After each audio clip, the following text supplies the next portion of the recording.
Inafahamika kuwa au ilikuwa inafahamika kuwa hali ya kufanyika matazamio na utabiri katika kada tofauti tofauti ndani ya serikali. Mathalani, leo tuna utabiri wa hali ya hewa, lakini pia tuna matazamio mbalimbali kutokana na majanga na mambo yatakayoweza kutokea katika taifa letu na hata ulimwengu kwa ujumla. Mara nyingi yanapotokea matazamio ya hali ya hewa, huwa serikali inachukua jukumu kuwatahadharisha wananchi wake, kuwapa habari wananchi wake namna gani hali itakavyokuja kuwa au namna gani hali itakavyokuwa katika sehemu tofauti tofauti ndani ya Tanzania. Na mimi kama Mtanzania mwenye haki ya kutoa maoni kwa mujibu wa katiba, ya kuzungumza kwa mujibu wa katiba pasi na kuvunja sheria ya Jamhuri ya Muungano wa Tanzania, nimeona ipo sababu kukutana na ndugu zangu waandishi wa habari, kuwapa habari itakayoweza kuwafikia Watanzania kwa ujumla. Na kwa nini nimewaita ninyi? Kwa sababu ninyi mko karibu na jamii, na hiki ambacho nitakachoweza kukileta kwenu kitakuwa rahisi kufika katika jamii kwa haraka na kwa utuvu wa fikra na kwa umakini wa hali ya juu. Jambo gani nataka kulisema au jambo gani nataka kulizungumza? Nataka kufanya matazamio au kufanya utabiri wa mwaka 2019 kwa sababu ndio tunauaga tena mwaka 2018, tunakwenda mwaka 2019. Ipo haja, ipo sababu kujua mambo gani, kujua vitu gani vitakavyoweza kujiri ndani ya taifa letu, vitakavyoweza kusumbua na vitakavyoweza kuwa ni vizuri na watu wahamasike navyo kuvifanya. Mambo manane tutakayoweza kuyatabiri, yatakayoweza kujiri au yatakayoweza kutokea mwaka 2019. Lakini lazima nije na ushahidi wa kuhakikisha kuwa hayo mambo yanatokea katika taswira gani na kutokana na dalili gani na chanzo chake ni nini. Tunaumaliza mwaka huu tarehe 31 na tunauanza mwaka unaofuata tarehe 1. Tarehe 1 ni siku ya Jumanne. Kwa mujibu wa utabiri, siku ya Jumanne inawakilisha sayari ya Mars. Kwa lugha ya kiutabiri tunasema ni sayari ya Mushtara. Ni sayari ya Mushtara. Sayari ya Mirihi. Ndio sayari ambayo inatawala au ndio sayari ambayo inakwenda sasa kufungua mwaka 2019. Sayari ya Mirihi. Wale watabiri wa zamani walikuwa wanaita sayari hii Mangla. Sasa sisi tutaita kwa mujibu wa lugha ya kisasa, kwa mujibu wa utabiri ambayo ni Mirihi, lakini pia tutaita kwa lugha ya Kiingereza ni Mars. Ni sayari ambayo tunayokwenda sasa kuifungulia mwaka 2019. Mambo gani sasa yatakayoweza kujitokeza mwaka 2019 tukiondoka kwa haraka? Jambo la kwanza tunaambiwa kuna dalili kubwa, tena uwezekano mkubwa kuzuka kikundi kikubwa chenye nguvu. Kikundi hiki kitazuka kaskazini mashariki mwa Tanzania. Kikundi hiki kitakuwa na nguvu, kitakuja kufanya usumbufu na kitataka kufanya ujaribu wa kufanya mapinduzi katika serikali. Naishauri serikali iwe makini kwenye hili. Naishauri serikali iwe watuvu katika hili. Hiki kikundi kitapewa nguvu na mtu kutoka upande wa magharibi. Sawa, upande wa magharibi lakini nje ya Tanzania, kwa maana si mtu wa taifa la Tanzania. Sawa, matokeo yake yatakuwa mabaya kwa viongozi, matokeo yake yatakuwa mabaya pia kwa jamii kwa ujumla. Kikundi hiki kitakuwa na nguvu kama vilivyokuwa na nguvu vikundi vingine duniani kama Al-Shabaab, Islamic State, Al-Qaeda, Taliban na vikundi vingine mfano wa hivyo. Jamii iwe makini, lakini pia serikali izidishe uangalizi kaskazini mashariki mwa Tanzania. Kikundi hicho kitakuwa na nguvu kipesa, kitakuwa na nguvu kisilaha, pia kitakuwa na nguvu kwa ushawishi. Nisije nikaitwa na afisa usalama nikahojiwa. Sayari ya Mars inawakilisha hivyo na inasema hivyo kwa sababu inawakilisha vurugu, inawakilisha maneno, inawakilisha ujasiri mdogo, kwa maana ndani ya taifa ujasiri utakuwa mdogo, si ndio? Vurugu zitakuwa nyingi kwa sura kama hiyo. Jambo la pili litakaloweza kujitokeza, anasema kuzuka kwa maradhi ya kupagawa na kuchanganyikiwa. Maradhi haya nayo yataanzia huko kaskazini mashariki mwa Tanzania. Maradhi haya yatasumbua, maradhi haya yataleta gumzo, maradhi haya yatawafanya watu wakae chini, waumize vichwa vyao kuona vipi wanaweza wakayatatua maradhi haya kwa namna moja ama nyingine. Serikali iwe makini hapo, watu binafsi kadhalika nao tuwe makini kuona namna gani tunaweza tukaepukana na hayo maradhi, au sasa tujiandae baada ya kujitokeza. Ndio maana ya utabiri. Jambo la tatu, anasema kutazidi malumbano. Malumbano yatazidi, lakini malumbano ambayo yatakayokuwa na matokeo ndani yake na vitendo. Maana hayatobaki maneno tu, watu kutukanana, watu kusemana vibaya.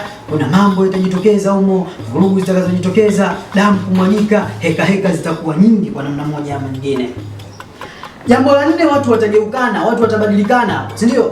Wale watu ambao waliokuwa wamefungamana kwenye biashara, kwenye ubia, kwenye shughuli fulani watageukana. Tena watu hao ni watu wakubwa na wenye kutajwa katika taifa letu.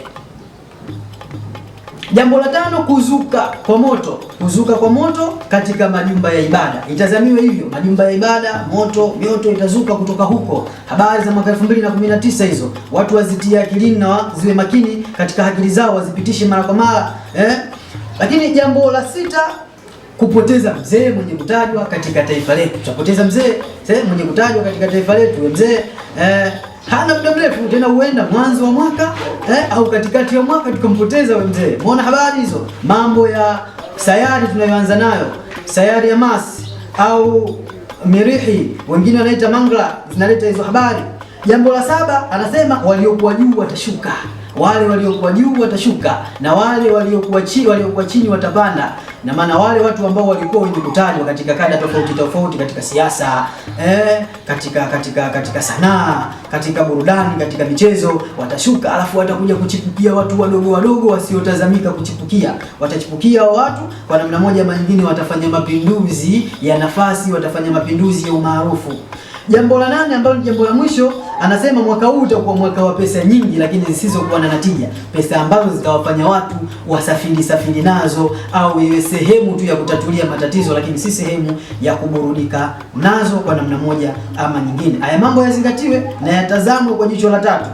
Kama watu wanapopewa utabiri wa hali ya hewa, na haya yatazamwe hivyo, haya nayo yatazamwe katika sura hiyo ambayo walivyokuwa wanatupia macho katika utabiri wa hali ya hewa kutokana na mvua, vimbunga na vitu vingine.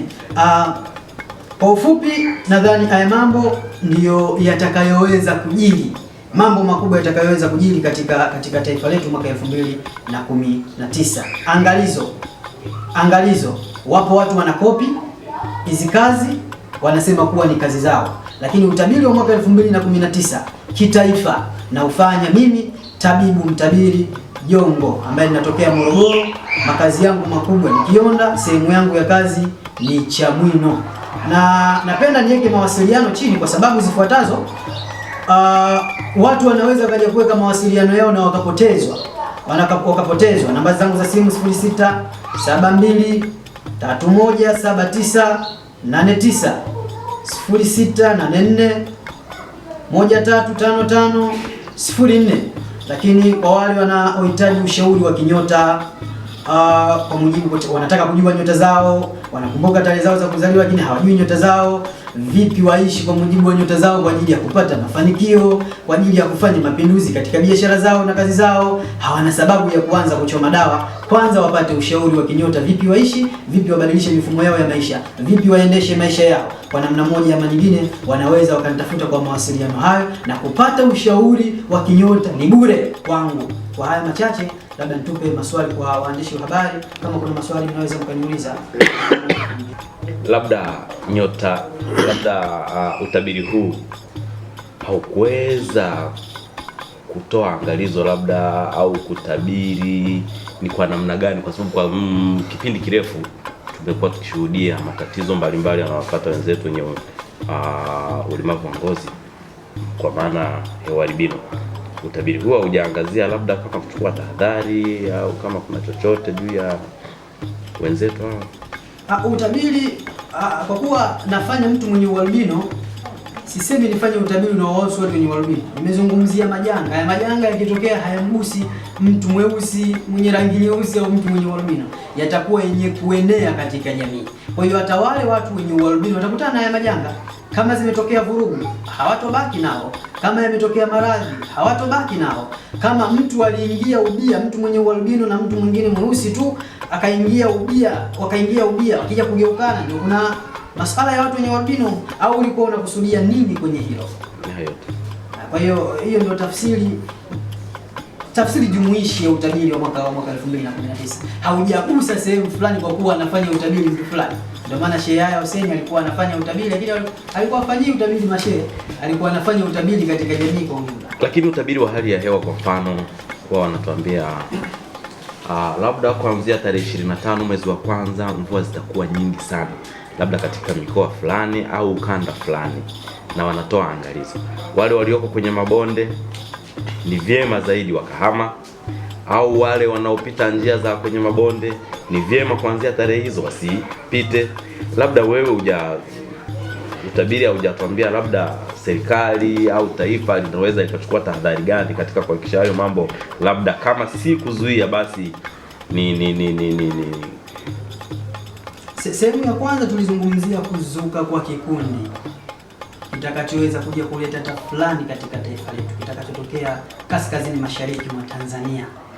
Kwa hiyo angalizo nililolitoa, serikali na vyombo vya intelijensia, serikali na jeshi, serikali ina askari tena imara na salama.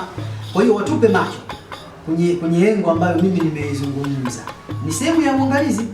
Lakini tumezungumzia maradhi yenye kuzuka, madaktari tunao, watu wa afya lakini pia matabibu wa tiba asili ndio sehemu na ndio muda mwafaka wa kuja kufanya tafiti kugundua tatizo gani linatokea au kitu gani kimetokea kwa ajili ya kuweza kutafuta solution ya hilo jambo. Haya masuala ya kugeukana, watu walioingia ubia sasa wawe makini sana kwenye shughuli au kwenye kazi wanayoifanya.